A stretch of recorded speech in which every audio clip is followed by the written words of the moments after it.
Part of what we've seen is that a minority Sunni population in Iraq, as well as a majority Sunni population in Syria,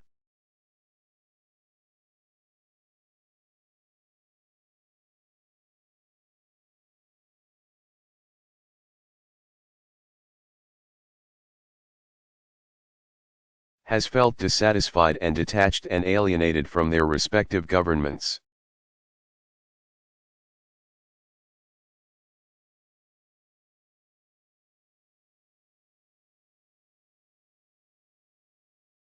And that has been a ripe territory for these jihadists and extremists to operate.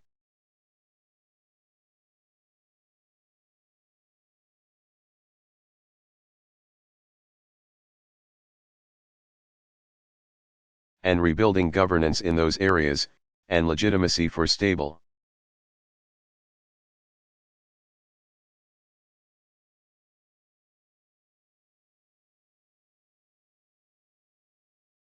moderate governing in those areas is going to take time.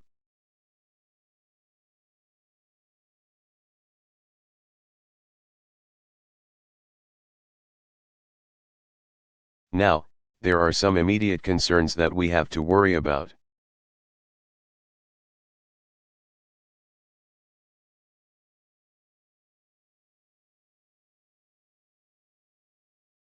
We have to make sure that ISIL is not engaging in the actions that could cripple a country permanently.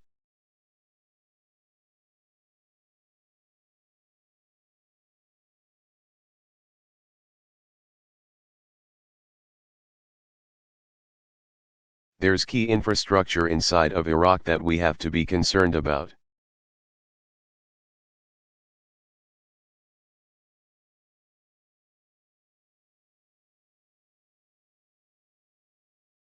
My team has been vigilant, even before ISIL went into Mosul.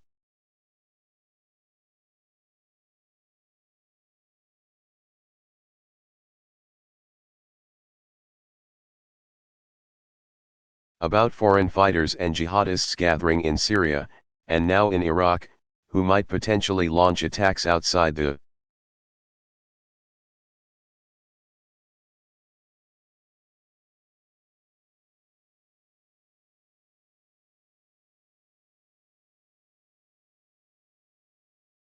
region against Western targets and US targets.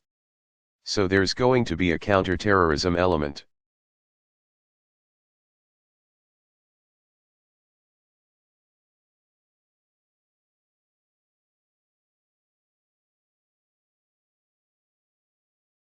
That we are already preparing for and have been working diligently on for a long time now.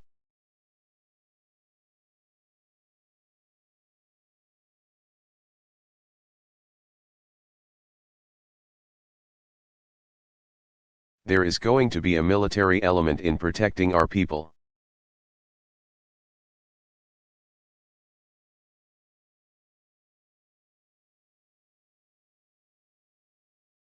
But the long-term campaign of changing that environment so that the millions of Sunnis who live in these areas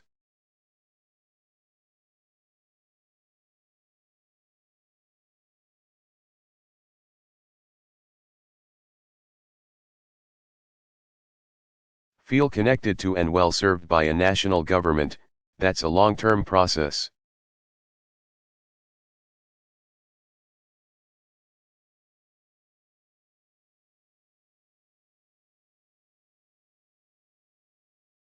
And that's something that the United States cannot do, only the Iraqi people themselves can do.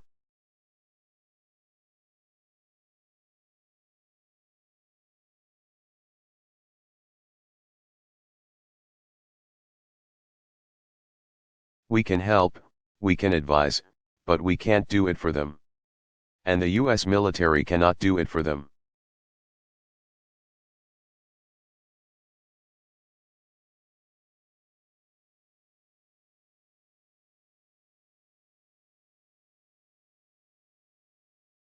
And so this goes back to the earlier question about you.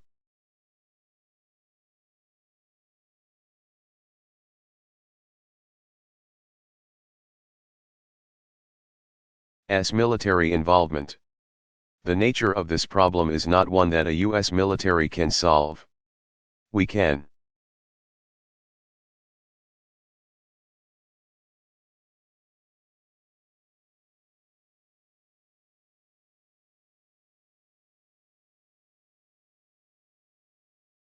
Assist, and our military obviously can play an extraordinarily important role in bolstering efforts of an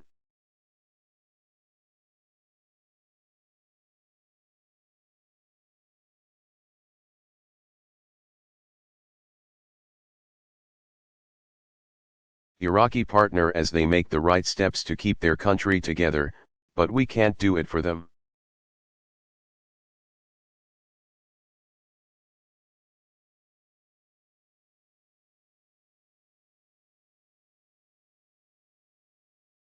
Last question.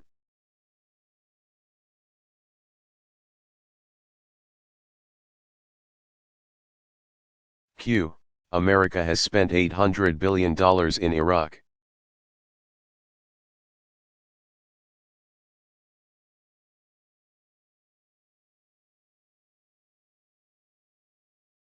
Do you anticipate having to ask Congress for additional funds to support this mission?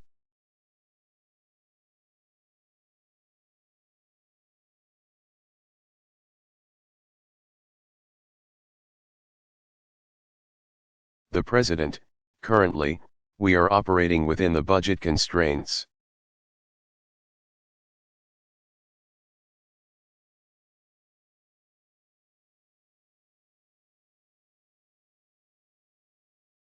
That we already have. And we'll have to evaluate what happens over time.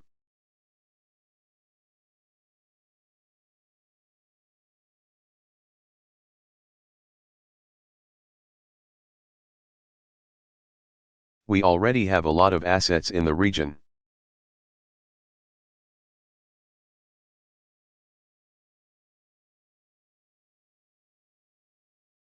We anticipate, when we make our preliminary budgets,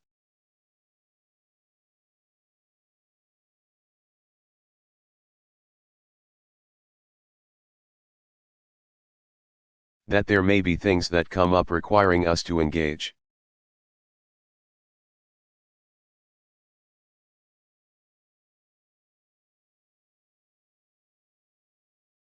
And right now, at least, I think we are okay.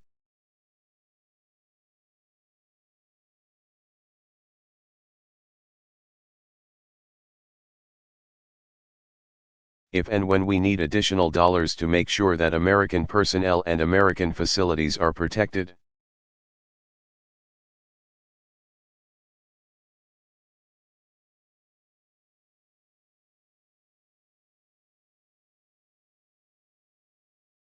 then we will certainly make that request. But right now, that's not our primary concern.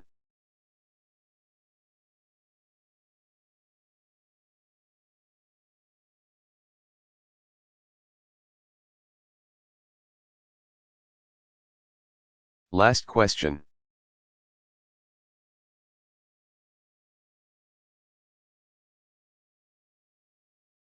Q. Mr.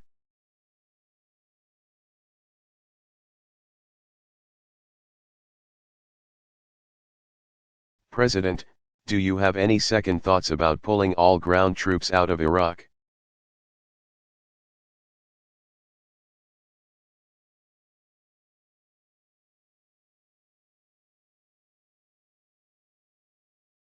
And does it give you pause as the US is it doing the same thing in Afghanistan?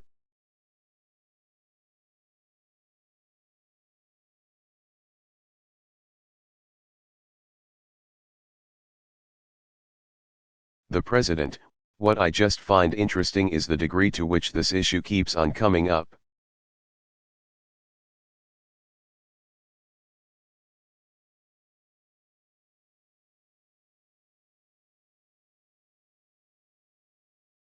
As if this was my decision.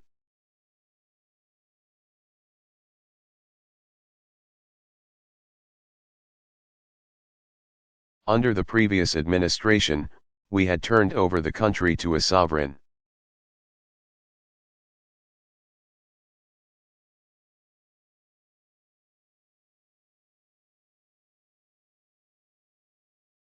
Democratically elected Iraqi government.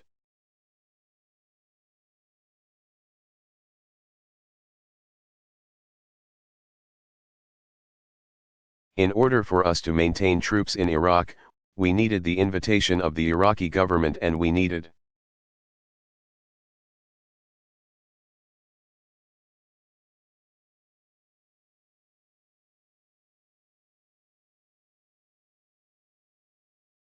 assurances that our personnel would be immune from prosecution if, for example,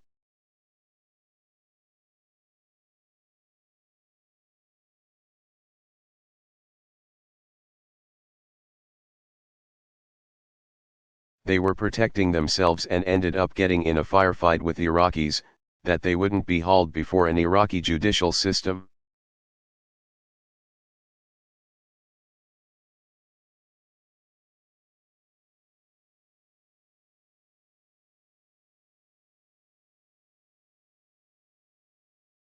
And the Iraqi government, based on its political considerations, in part because Iraqis were tired of AU.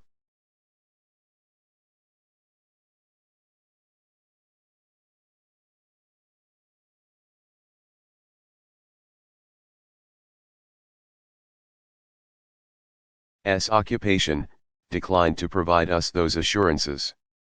And on that basis,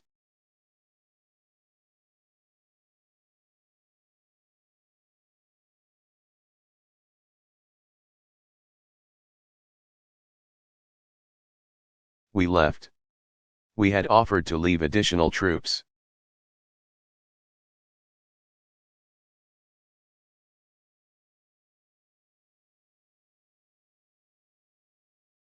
So when you hear people say, "Do you regret, Mr.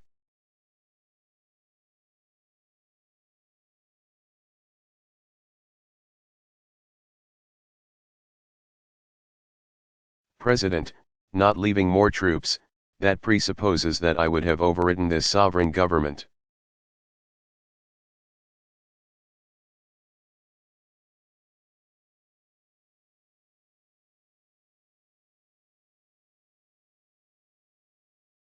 That we had turned the keys back over to and said, "You know what, you're democratic, you're sovereign."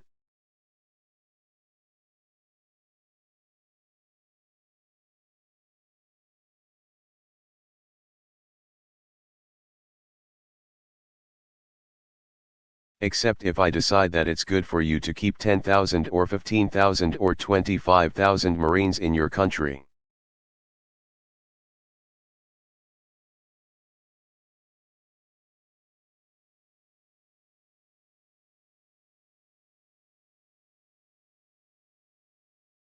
You don't have a choice, which would have kind of run contrary to the entire argument we were making about turning over the country back to Iraqis.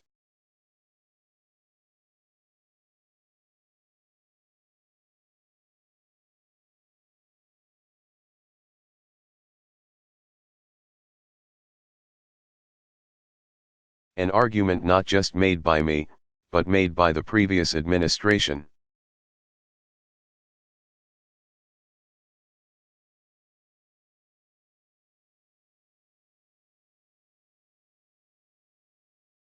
So let's just be clear, the reason that we did not have a follow-on force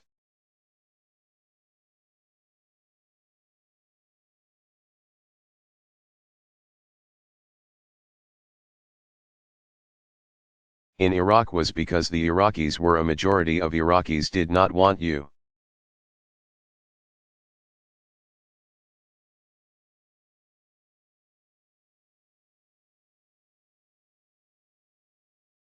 S troops there, and politically they could not pass the kind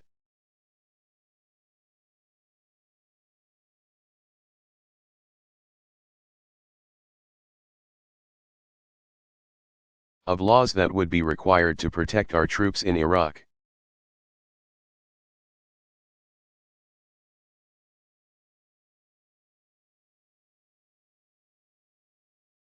Having said all that, if in fact the Iraqi government behaved the way it did over the last 5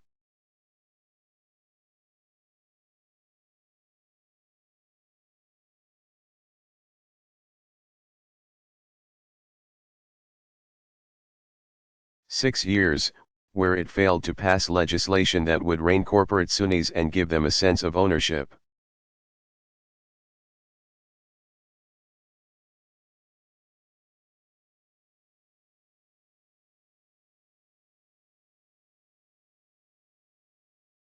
If it had targeted certain Sunni leaders and jailed them.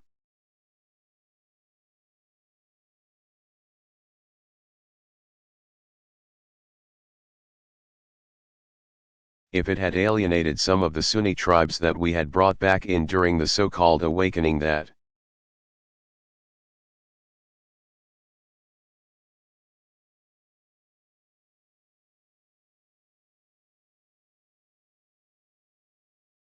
helped us turn the tide in 2006, if they had done all those things and we had had troops there.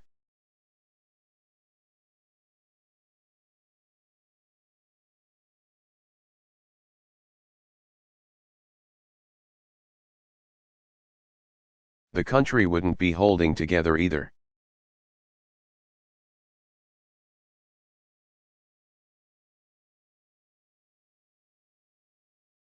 The only difference would be we'd have a bunch of troops on the ground that would be vulnerable.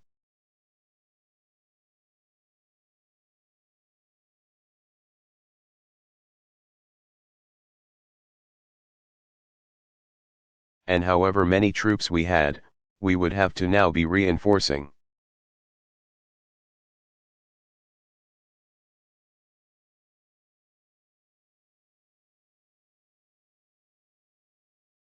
I'd have to be protecting them, and we'd have a much bigger job.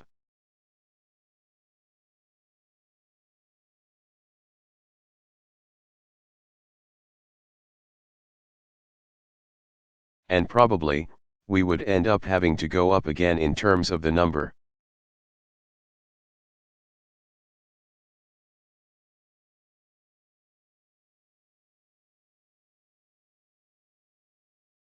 Of grounds troops to make sure that those forces were not vulnerable.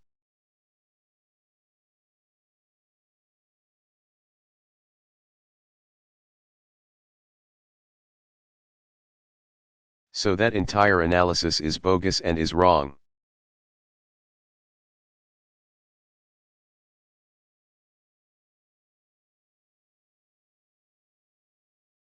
But it gets frequently peddled around here by folks who oftentimes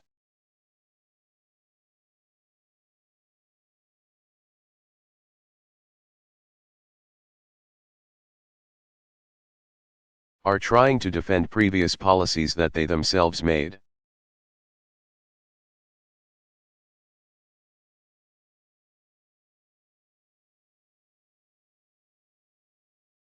Going forward with respect to Afghanistan, we are leaving the follow-on force there.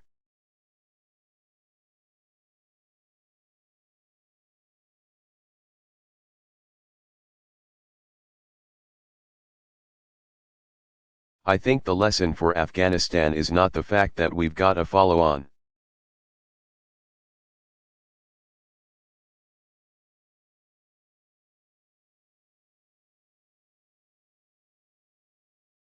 Force that will be capable of training and supporting Afghan security efforts.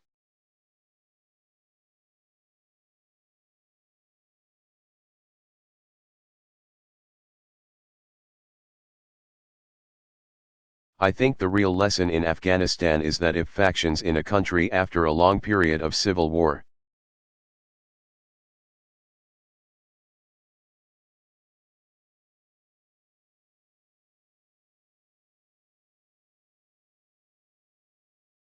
do not find a way to come up with a political accommodation, if they take maximalist positions and their attitude is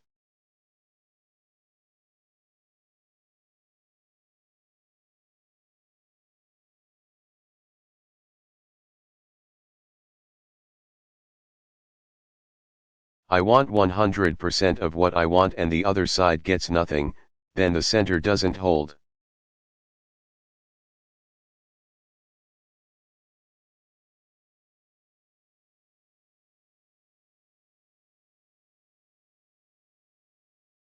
And the good news is that in part thanks to the excellent work of John Kerry and others.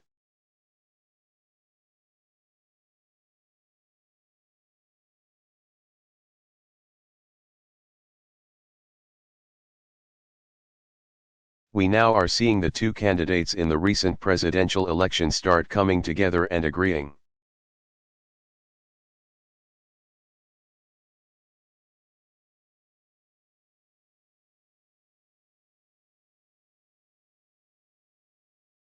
Not only to move forward on the audit to be able to finally certify a winner in the election,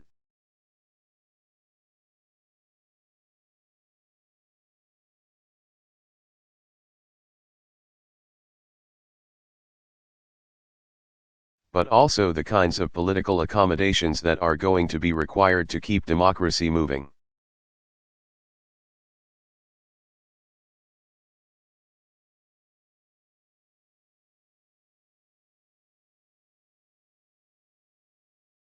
So that's a real lesson I think for Afghanistan coming out of Iraq is, if you want this thing to work,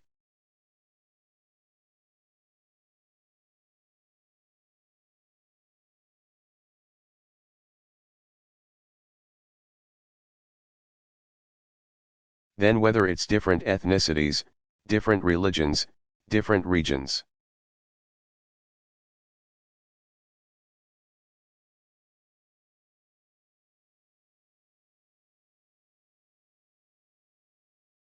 they've got to accommodate each other, otherwise you start tipping back into old patterns of violence.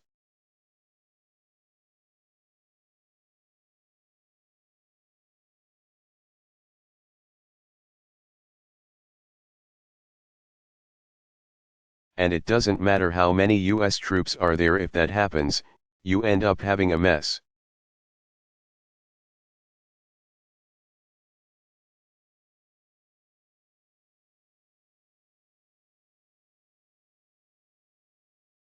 Thanks a lot, guys.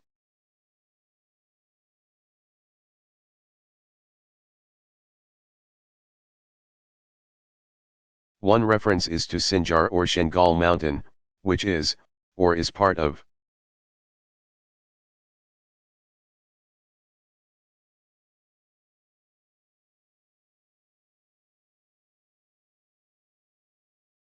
a mountainous ridge located near the Zadai Kurdish city of Sinjar in Nineveh province, northwestern Iraq.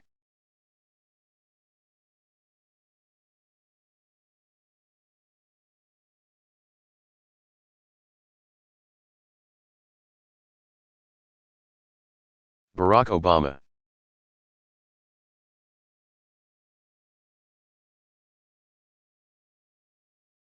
On authorizing targeted airstrikes and humanitarian aid in Iraq.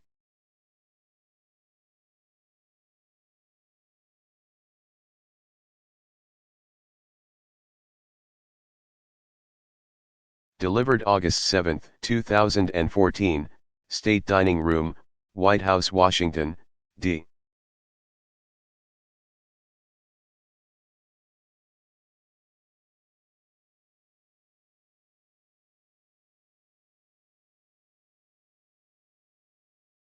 C.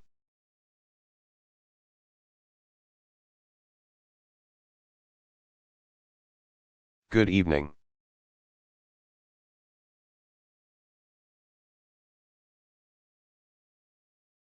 Today I authorized 2 operations in Iraq, targeted airstrikes to protect our American personnel.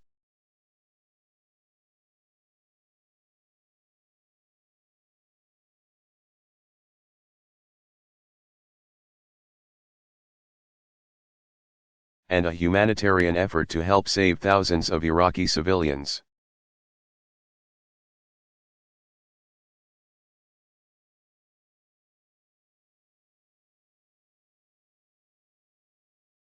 Who are trapped on a mountain without food and water and facing almost certain death.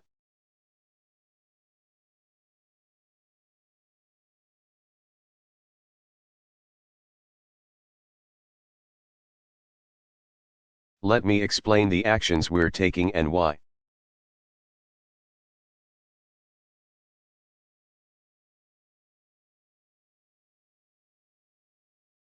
First, I said in June, as the terrorist group ISIL began an advance across Iraq, that the United States would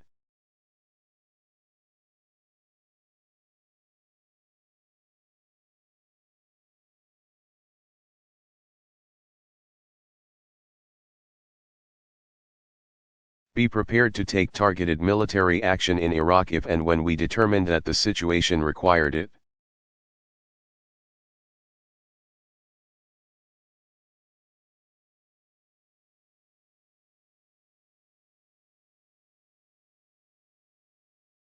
In recent days, these terrorists have continued to move across Iraq, and have neared the city of Erbil.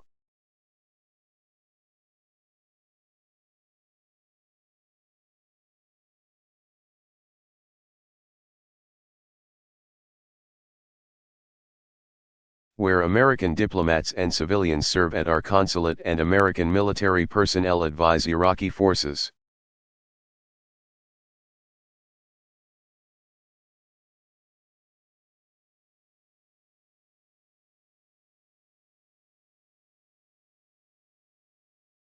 To stop the advance on Erbil, I've directed our military to take targeted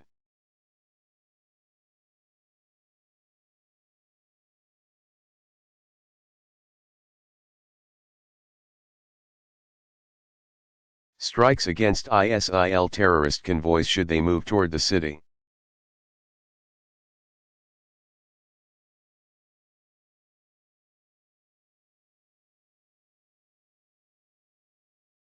We intend to stay vigilant, and take action if these terrorist forces threaten our personnel or facilities anywhere in Iraq.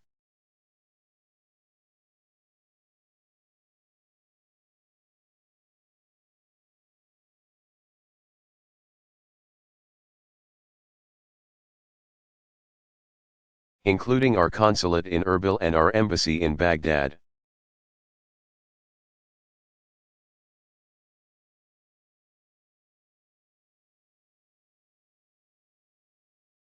We're also providing urgent assistance to Iraqi government and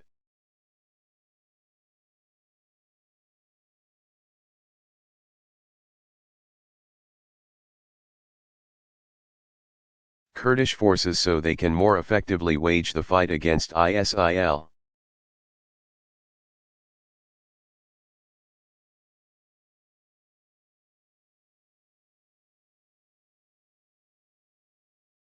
Second, at the request of the Iraqi government we've begun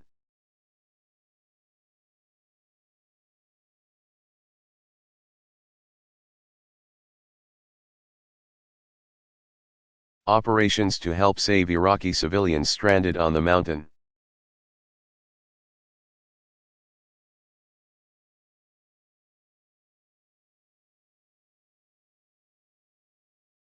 One, as ISIL has marched across Iraq, it has waged a ruthless campaign against innocent Iraqis.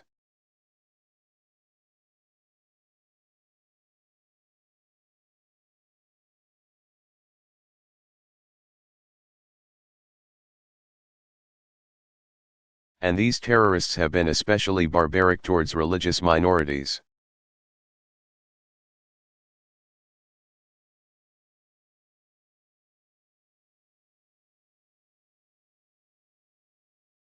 Including Christian and Yazidis, a small and ancient religious sect.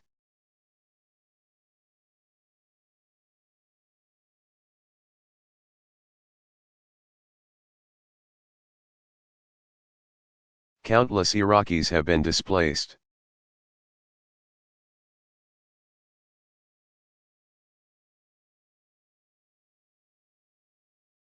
And chilling reports describe ISIL militants rounding up families.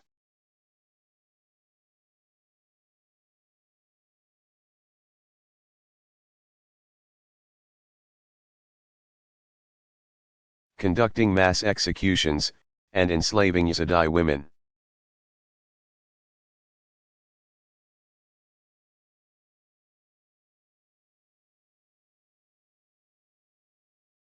In recent days, Yazidi women, men, and children from the area of Sinjar have fled for their lives.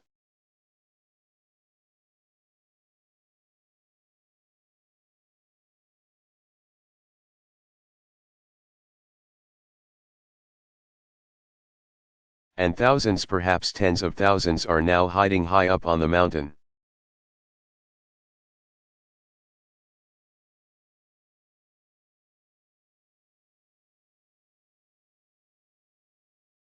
with little but the clothes on their backs.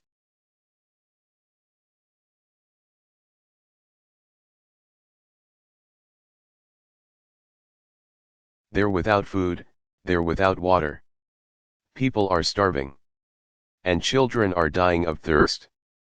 Meanwhile,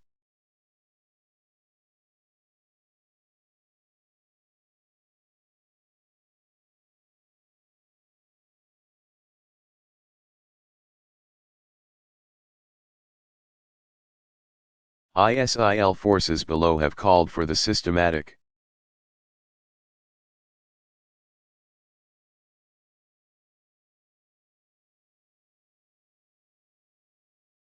destruction of the entire Yazidi people, which would constitute genocide.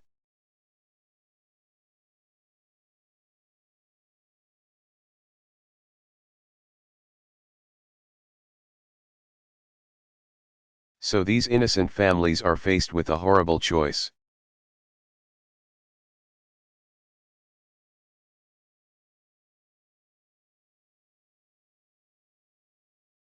Descend the mountain and be slaughtered, or stay and slowly die of thirst and hunger.